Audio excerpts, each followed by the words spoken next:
Captain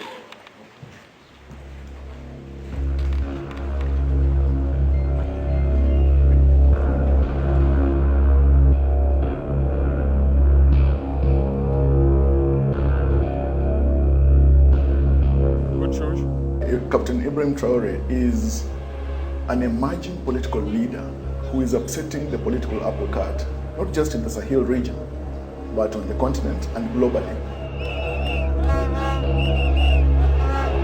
Trarore is the current president of Burkina Faso.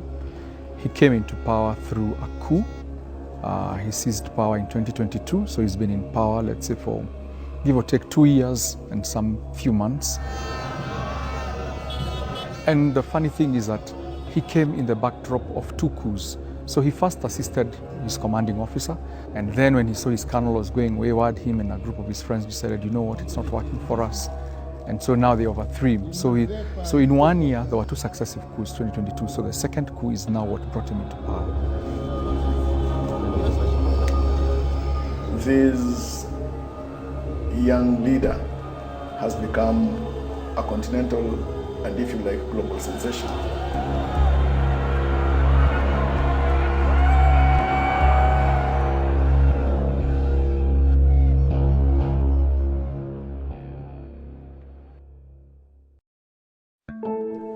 Burkina Faso is a landlocked country in the Sahel region in West Africa. The former French colony is a land often plagued by recurring droughts and military coups, and gained its independence as Upper Volta in 1960. It's a country plagued with domestic and external forces, leading to decades of instability.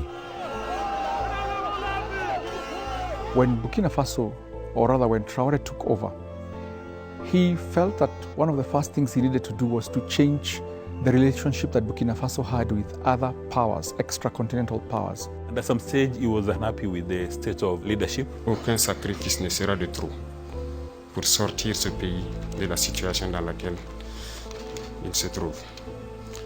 Being a military officer, he saw the leadership was not investing sufficient resources on issues of around security. Even the Burkina Faso army was supposed to be well equipped and armed by the French, which was not happening. In fact, close to 1.6 million people have gone back to their initial residences where they'd been driven out by gangs of terror. So it tells you that occupation of Burkina Faso by the French military and government did not in itself enhance security in Burkina Faso. France had been exploiting Burkina Faso for the longest time. Burkina Faso is rich in its mineral reserves and is one of the world's largest producers of gold. Zinc, copper, phosphate and limestone are also found in abundance here. The French colonial power had so much hold. The majority of their mining wealth was actually being owned and controlled by the French companies, and not necessarily in the interest of Burkinabes. France retained a deliberate interest, not only just in Burkina Faso, but in most of the countries where they had influence in Western Africa, something they've maintained for a long time. And you know, for any country to be a success, you need 3 pillars. The first one is political stability, second is economic stability, and the third one is military or security stability. So he was unhappy with actually the state of affairs for the 3.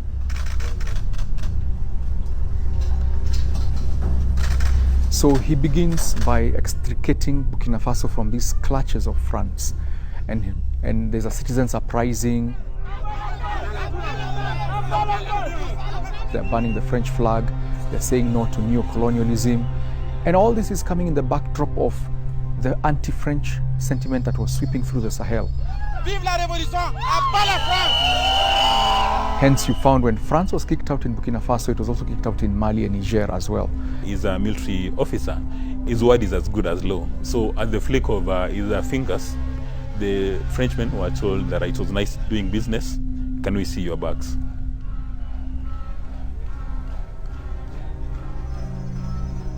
He begins taking care of the minerals, particularly gold in Burkina Faso.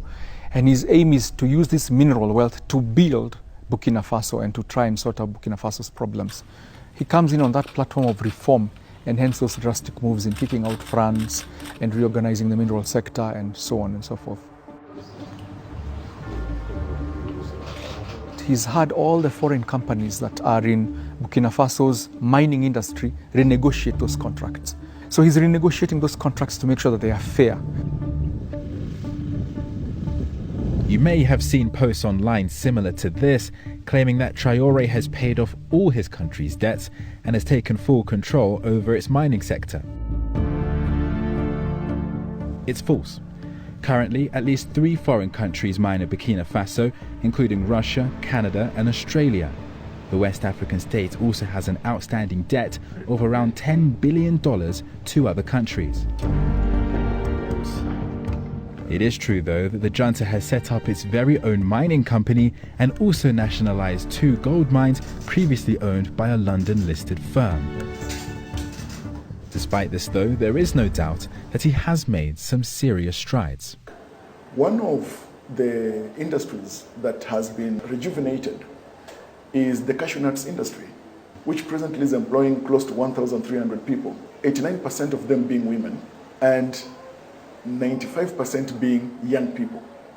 He says he wants a bright future for the young Burkinabes. Over 60% of the population are young people. They have battered hopes, shattered dreams. So he wants to give them, a reason to smile again as Burkinabes.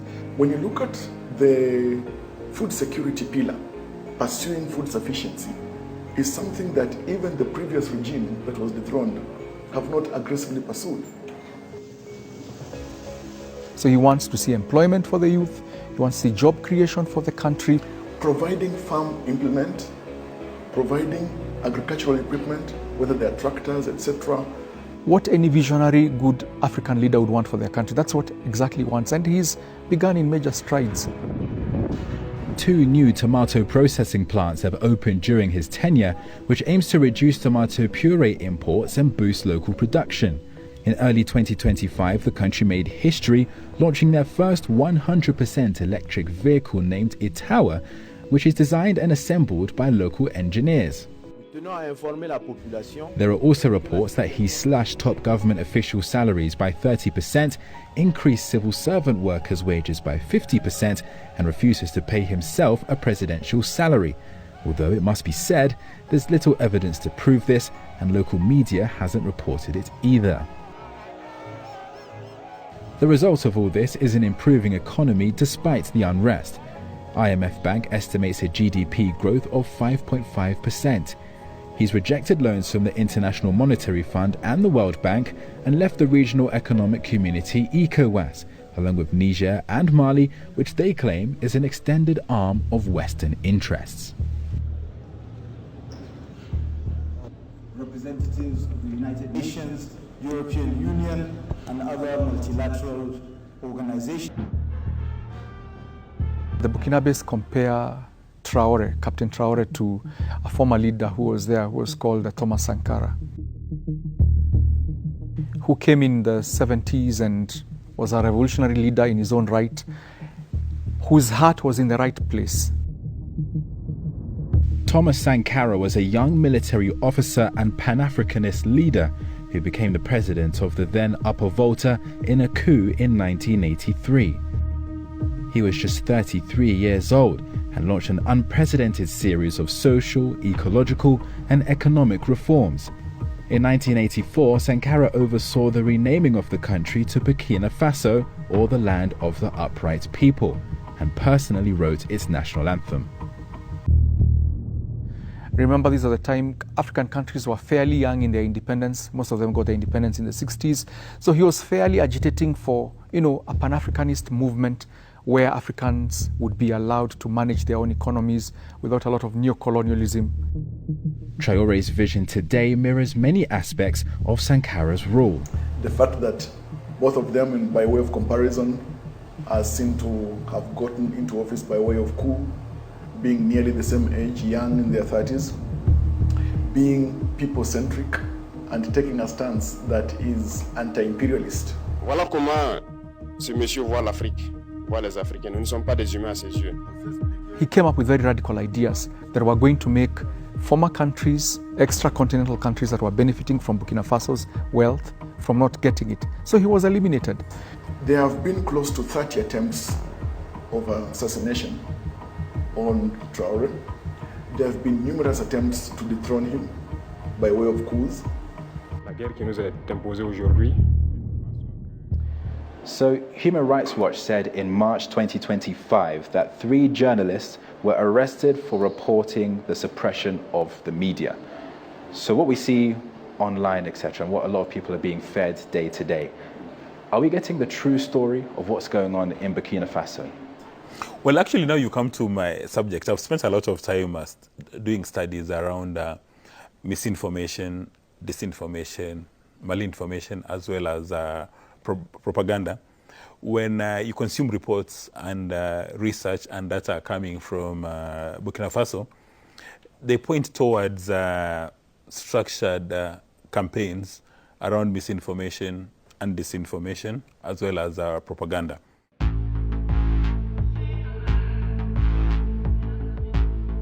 For you to get the actual picture, a clear picture of any country, several conditions must exist. Number one, you must have a solid, agile civil society.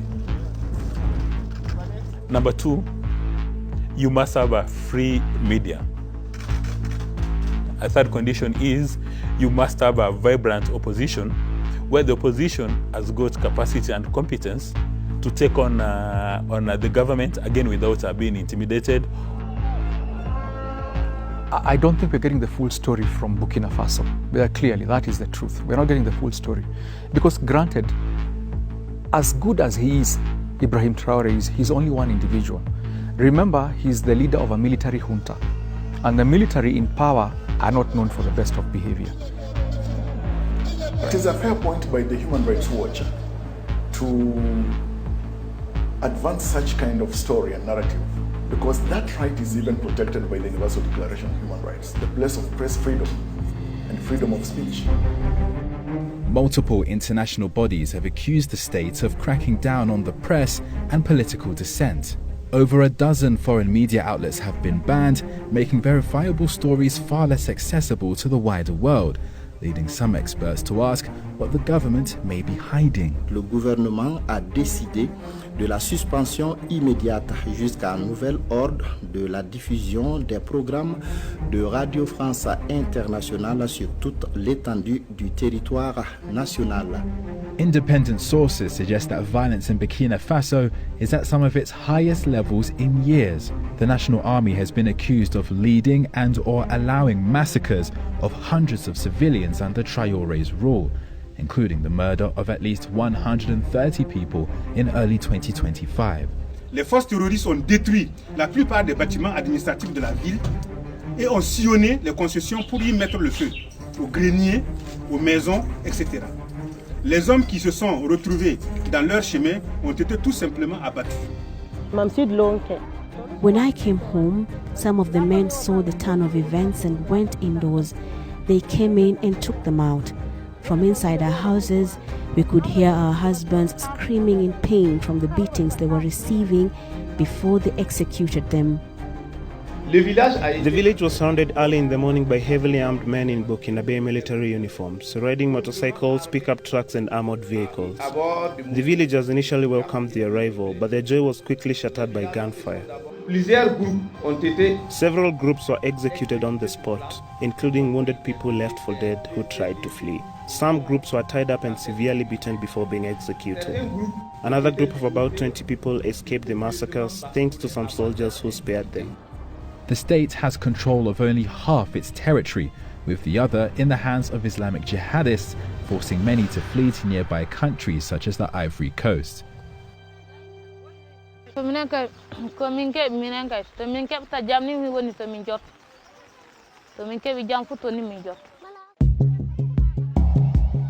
Al-Qaeda affiliated group claimed to have killed at least 200 people and injured another 140 last October. Residents say they were forced by the army to dig trenches before a gang on motorbikes arrived shooting at them. The same terror group in May 2025 claimed to kill 200 soldiers in another attack, although the army says the numbers were exaggerated. The long-fought conflict in Burkina Faso is perhaps the most overlooked in the world. Knowing that that's the epicenter of global terrorism, it was my time to illuminate that this is probably their weakest point, and there needs to be sufficient resources going towards for the whole fight of terrorism in that country, period. This has been going on for X number of years, a long time, decades. So if you bring in the fall of Libya, from the fall of Libya, especially the fall of Libya, is what catalyzes a lot of this. When Libya fell, we got all these offshoot groups that now some are loyal to ISIS, others loyal to Al-Qaeda, others loyal to other groups. All these radicalized groups have had time to build their presence and entrench themselves in the Sahel region. It will take more than Trarore. It will take a concerted regional effort to actually weed out terrorism from that region. It will take years to combat the sheer scale of terrorism, not just in Burkina Faso, but in the larger region as well. It will be an uphill battle, but so too will be the development of an independent economy without their colonial power. Some of the tactics by which Trarore seeks to do this, though, have been met with some skepticism from experts. So one would have expected, if you are accusing the whites of exploiting Burkinabes or exploiting Africans, when you kick out the whites, you are not going to replace them with whites. So you kick out France, but you replace France with Russia. So there is a contradiction. Notre pays va continuer à contribuer non seulement à l'approvisionnement du Burkina Faso des produits de première nécessité, mais à son autosuffisance alimentaire, énergétique et technologique via le transfert de nos expertises, compétences et savoir-faire. The logical thing to do is if you're kicking out the Frenchmen or you're kicking out France, then maybe you should be inviting Africans who've got capacity and competence in the assets you have to come and assist you in managing them. It was curious to see Captain Trarore shaking hands and finding great camaraderie with Russia's President Putin. I think for him it was advantageous by this fact that when America started poking fingers into the affairs of Burkina Faso and the French government was poking fingers into the affairs of the Burkina Faso, it was easy for Trarore to find solace in a political camaraderie with President Putin. Concernant donc la défense et la sécurité de la population. He looks to Russia as a big brother for that security umbrella. If I'm associated with Russia, Russia will come to my aid in case people invade me and all that. Countries have got the right to choose. Russia has extended a hand of friendship to Burkina Faso because of its own interests. Captain Trarore has extended a hand of friendship because of the interests of Burkina Faso and the Burkinabe people. The other reason why Trarore has looked to Russia is because of BRICS. BRICS is the acronym for Brazil, Russia, India, China, South Africa. This organization has opened its new development bank, a quasi-IMF World Bank kind of bank, to rival the IMF and World Bank. So what Trarore is looking at is getting development financing where there will be not too many terms and conditions. One will not be surprised to see in the not too distant future Burkina Faso making an application to join the BRICS. The World Bank and IMF are not going to fund him because of the tag. You came into power through the back door and, you didn't follow democratic Western ideals. But when Trarore is now a friend of Russia, and Russia is a big player in BRICS, it's very easy for him to get development financing for his country. It's very easy for him to get no strings attached kind of financing without them asking about his governance, his human rights records. That's why he's a friend of Russia. Russia will lend you the money without asking those tough questions. The Burkinabe people have embraced Trarore, and so have millions across the world. He's portrayed as the new guard of African leadership, but should the means by which he gained power be of concern, And is he the blueprint for how future heads of state should lead? In a democratic setup like Kenya, you go to the people every 5 years, you win an election, and then you're given a mandate in most countries for a fixed term. But if you have taken power through maybe a coup and you're a military junta or you're a military dictator, then the only thing people know is the entry point. People are not very sure about the exit. There are reasons to be unsettled by how Trarore got into office through a coup d'etat, which is extra-constitutional, because the Burkinabe people had put into office somebody else. It is possible for us also to be curious by the fact that even though he got into office through extra-constitutional means, the Burkinabe people have thrown their arms around him by way of embrace. So elections were scheduled for July 2024 in Burkina Faso. That didn't happen because Trarore said it wasn't a priority considering the country's instability. What's your opinion on that? Would you say that's valid? I hear you, it's a tough question, but I'll try. Whenever you're trying to rebuild a country that has been torn by violence and war, or has been at conflict, especially civil war for a long time, or internal conflict, the most important pillar is security. So security is always the major thing. So he's not wrong on that. You cannot have development in an atmosphere of insecurity. However, we can't stop everything in the name of security. So the pockets and the areas which are secure, which I am sure there are certain pockets of Burkina Faso that are pretty secure.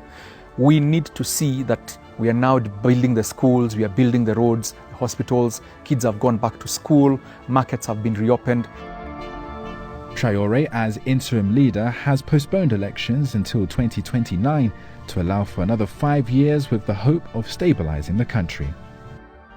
So my prayer and my hope is that him being a liberation and Pan-Africanist revolutionary leader, he will know when to walk away. The biggest problem we have with these revolutionary leaders is that they do not know when to walk away from power. Once they have tasted the power, they have seen the trappings of power and what power gets them. Some of them fall into the temptation of believing they are the messiahs for their country, without knowing they were there to serve a purpose, deliver their country, and then hand it over back to civilians. So let's hope he gives back that power. You'd rather have a democratically elected leader who is not delivering than a military junta that is not delivering. They came to the office using the power of the gun. We must encourage people to come to the office using the power of the vote. Trarore remains in power despite several foiled coup attempts, one of the latest being a major plot to overthrow him in April 2025, according to the army. If all remains stable, what's in store for the future of the country? I always state that if you have the right man at the top, everything else follows suit. So with Trarore in Burkina Faso and at this trajectory, it means he's going to put in place systems and institutions that are going to help Burkina Faso into posterity. Mesdames et messieurs, Africa is endowed with mineral resources, with riches, human resources. We have a lot going for us. The problem that African states suffer from is the lack of the political will for their leaders to do the right thing by their people. The exploitation of natural resources on the African continent has been to the advantage of the imperialist agencies and to the greater disadvantage, perpetually so, of the African continent. When you look at a country such as Nigeria, that with the immense wealth of crude oil, the oil that they mine, that country suffers from immense power outages and energy challenges, yet they export oil for the benefit of other countries. It is a critical point as we are getting to the sunset of the first quarter of the 21st century, that the African continent needs a convergence point of thought on leadership, issues constitutionalism, the significance and utility of critical bodies such as IGAD, such as the African Union.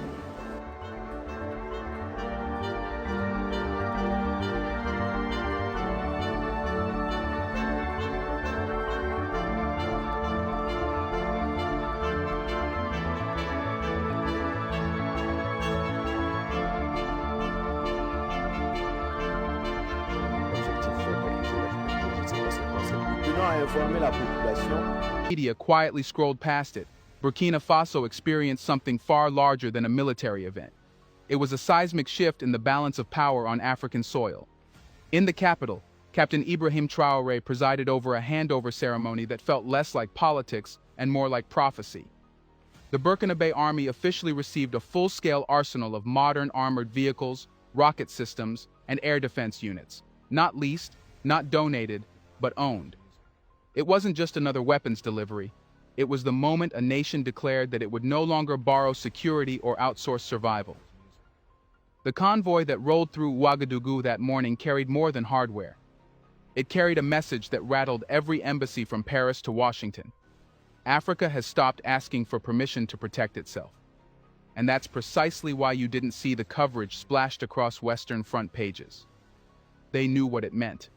The illusion of Africa's dependency had been shattered, and the sound of those engines was the sound of their fading relevance. The vehicles gleamed under the Sahel sun.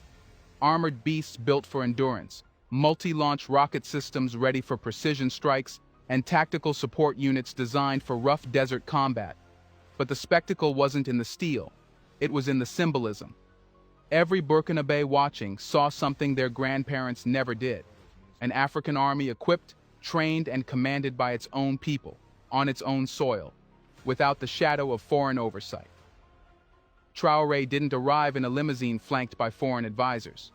He stood among his soldiers, barehanded, unguarded, and grounded. He spoke not as a politician addressing troops, but as a soldier speaking to brothers in arms. His words were short, but they landed with the weight of decades.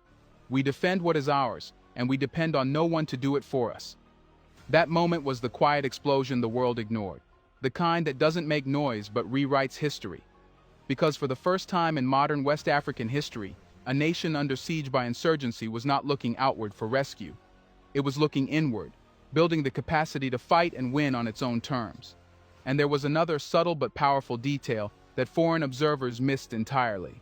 This wasn't just a handover of arms, it was a transfer of mindset. Burkina Faso is no longer accepting the Western formula of security through supervision. It's building something much more dangerous to the old order, security through sovereignty.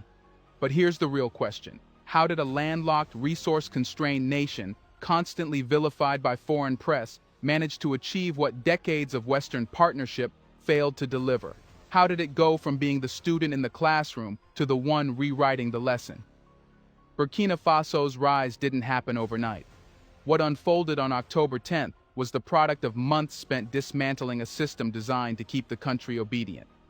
For years, the Burkinabe army was a patchwork of second-hand trucks, borrowed radios, and joint operations that required signatures from Western officers before a single patrol could move. The help came wrapped in humiliation. When the guns jammed, spare parts had to be shipped from Europe. When logistics failed, reports had to be filed in English or French before relief arrived. It wasn't a military alliance, it was a leash. Trarore began by cutting that leash quietly. The first target was the illusion of generosity. Every donated rifle carried a hidden cost, policy compliance, so he stopped taking them. The government started redirecting funds once used to host foreign missions into domestic training and local supply chains. The logic was brutally simple. A nation that pays for its own bullets decides when to shoot. Then came the economic judo move that caught analysts off guard. Instead of pleading for more aid, Burkina Faso shifted trade routes and started exchanging gold, cotton, and agricultural products directly with partners in Asia and the Middle East. The revenue didn't vanish into consultancy fees or imported luxuries. It was rerouted into the defense budget. That's how the army could suddenly afford the Norinco VN-22Bs and SR-5 launchers without touching IMF loans. Every transaction was a statement. We can build alliances without mortgages, but equipment alone wasn't enough. Trarore understood that dependency wasn't just financial, it was psychological. Western advisors had convinced African officers that victory depended on international coordination, a polite way of saying, wait for orders. Trarore replaced that mindset with a doctrine of initiative. Officers were told that hesitation kills faster than bullets. Local commanders began planning raids based on ground intelligence instead of foreign satellite data. Within months, insurgent strongholds that had survived for years began collapsing. Not because the weapons were new, but because the permission culture had been destroyed. Foreign capitals didn't take it well. Suddenly, their counterinsurgency partnerships were being rewritten without them. Offers of technical assistance arrived with diplomatic smiles, but everyone knew what they meant: re-entry. Trarore refused. He didn't insult them, he simply made them irrelevant. This is the part most observers miss. Burkina Faso isn't rejecting cooperation, it's redefining it. The deals with China aren't colonial copy-paste, they're transactional, time-bound, and skills-based. The new military hardware came with technology transfer clauses, meaning Burkinabe technicians are learning to maintain and eventually produce components themselves. Every imported engine is a classroom, every maintenance hangar is an apprenticeship. By the time the West realized what was happening, the transformation was already irreversible. A country once treated as a client state was now behaving like a sovereign actor. But this shift raises a deeper question. Is Traoré merely building an army, or is he constructing a whole new model of African power that others will follow? Let's pause for a second to say, big thank you to the Black Culture Diary community, where Black voices, stories, and legacies are preserved and amplified. By becoming a member, you're not just supporting the channel, you're becoming part of a powerful cultural movement. Let's continue. The transition from dependency to defiance was only the foundation. What came next was far more radical, a doctrine, not written in policy papers or whiteboard diagrams, but in the daily routines of soldiers, mechanics, and village patrols. Traoré's new military philosophy isn't about numbers or budgets, it's about psychology. It's about changing what the African soldier believes he is fighting for and who he is fighting under. He started with a brutal question that no Western general had ever dared to ask in Africa. If we die defending our homeland with borrowed weapons, did we really defend it at all? That single thought reshaped the military culture from top to bottom. Officers began training with local languages instead of colonial ones, replacing imported drills with tactics designed for Sahelian terrain. The Burkinabe army stopped chasing insurgents through deserts like NATO imitations and began fighting as locals defending their homes. The difference was immediate. Soldiers weren't following orders, they were fulfilling a purpose. But the doctrine wasn't just military, it was moral. Traoré saw the army not as an instrument of war, but as the spinal cord of the nation, an institution that binds identity, pride, and production. Barracks turned into learning centers where engineers, welders, and mechanics trained side by side with riflemen. The army began growing its own food, manufacturing its own uniforms, and maintaining its own vehicles. It was no longer a force waiting for supply drops, it was a force that could survive isolation. In Traoré's words, an army that eats from its own hands fears no embargo. This integration of economics and defense is quietly revolutionary. For the first time, the concept of African sovereignty stopped being an abstract slogan. It became measurable, in tons of locally milled grain, in hours of self-run repair work, in every kilometer patrolled without foreign guidance. What the West mistook for militarization was actually civil reorganization. By embedding soldiers in local production chains, Traoré ensured that every weapon used to defend Burkina Faso also defended its economy. Meanwhile, a new generation of commanders was emerging, men and women raised not in foreign academies, but in Burkinabe soil, fluent in both strategy and local struggle. They're not just soldiers, they're the intellectual heirs of a doctrine that rejects the imported fear of failure. To them, losing territory is temporary. Losing independence is eternal. What unnerved foreign observers most wasn't the firepower, it was the faith. A faith that Africa's defense doesn't need permission, validation, or supervision. Traoré turned patriotism into training and loyalty into logistics. He built an army that fights for something no external military could ever supply: self-respect. And this, inevitably, provoked a reaction. Because the stronger Burkina Faso's doctrine grew stronger, the weaker Western influence became. Their diplomats began to whisper about regional destabilization, as if African unity were somehow a threat. But perhaps that's the most revealing part. When African nations finally defend themselves, it's called escalation, which leads us directly to the next question. If Burkina Faso's self-reliant model is spreading across the Sahel, What does this mean for the old powers who once claimed to guarantee Africa's security? Here's a reminder to please like and share the video and subscribe to our channel to watch more videos on Black culture, history, civilization, and identity. Let's continue now. By the time Burkina Faso's self-reliant doctrine took form, Western policymakers were already scrambling for explanations. They couldn't understand how a country once dismissed as fragile was suddenly projecting confidence, competence, and control. The silence from Western capitals wasn't confusion, it was disbelief. Because for decades their entire relationship with Africa had rested on one unspoken principle: we protect, you obey. Now that model is collapsing. Trarore has not only defied the system, he has exposed its absurdity. The West's military presence across Africa, from drone bases in Niger to counterinsurgency outposts in Chad, was sold as partnership, but it operated like insurance. As long as African states depended on their protection, they could dictate policies, control trade routes, and extract resources under the banner of security cooperation. But with Burkina Faso's new independence, that insurance policy is expiring. When the Burkinabe government stopped taking Western assistance packages, the first thing that vanished wasn't funding, it was interference. No more joint committees to approve operations, no more external vetoes disguised as strategic coordination. For Western defense officials, this wasn't just a diplomatic loss, it was an existential one. They weren't losing influence over one nation, they were losing the illusion that Africa needed them at all. In private briefings, analysts now describe the Sahel as slipping out of alignment. That's a euphemism for losing control.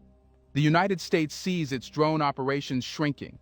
France, already humiliated by expulsions from Mali and Niger, is watching its remaining bases in West Africa turn into symbolic relics, unwanted reminders of an era that Africans are rapidly burying. Every armored truck that rolls out of Ouagadougou without a foreign flag attached is a blow to Western pride.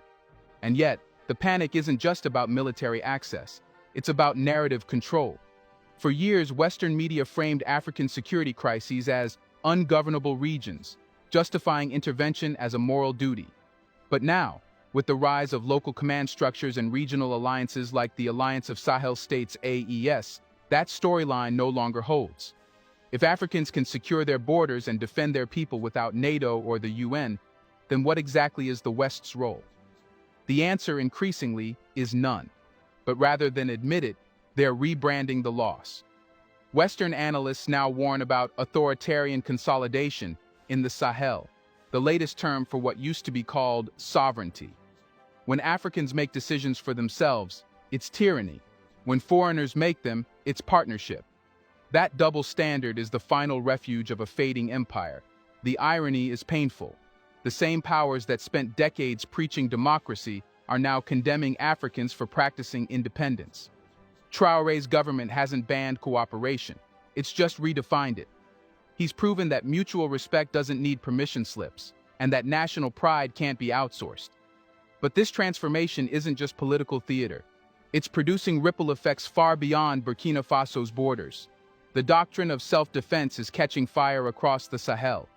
And soon the question won't be how the West reacts. It'll be whether Africa itself is ready to handle the new power it has just reclaimed. The panic in Western circles is understandable because what began in Burkina Faso is no longer confined to its borders.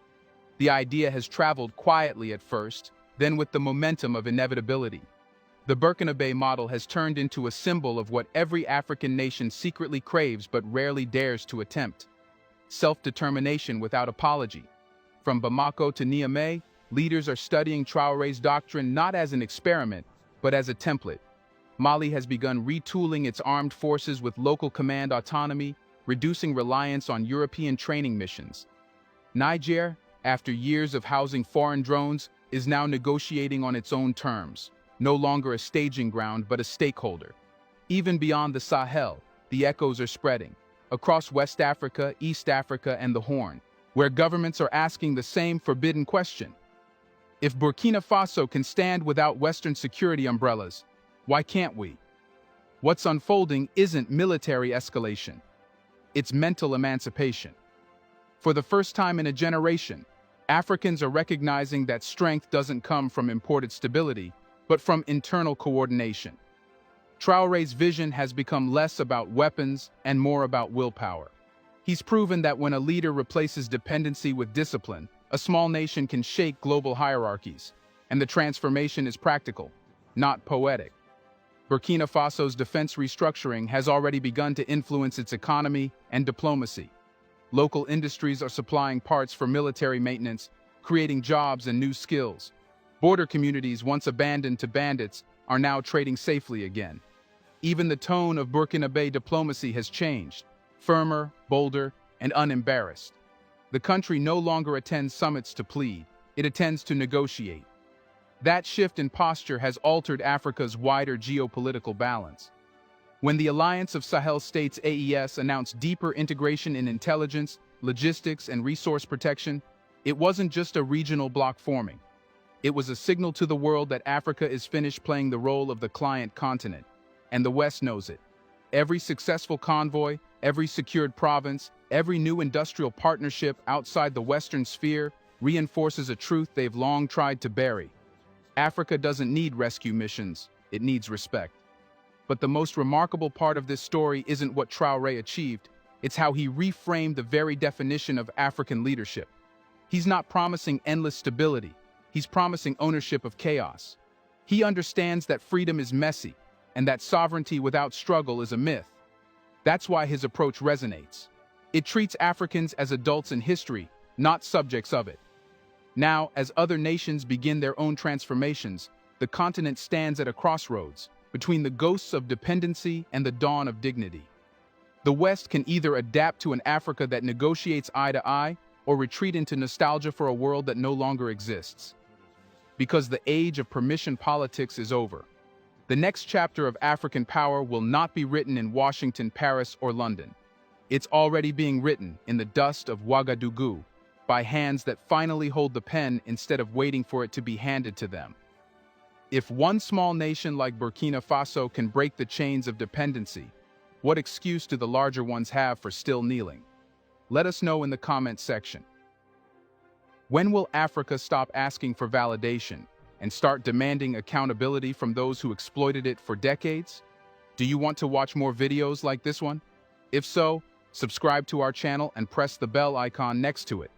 We have decided to bring videos on something nobody talks about: the Black culture, civilization, history, and evidence about how glorious Blacks have been. Thanks for watching, and until the next video, stay tuned.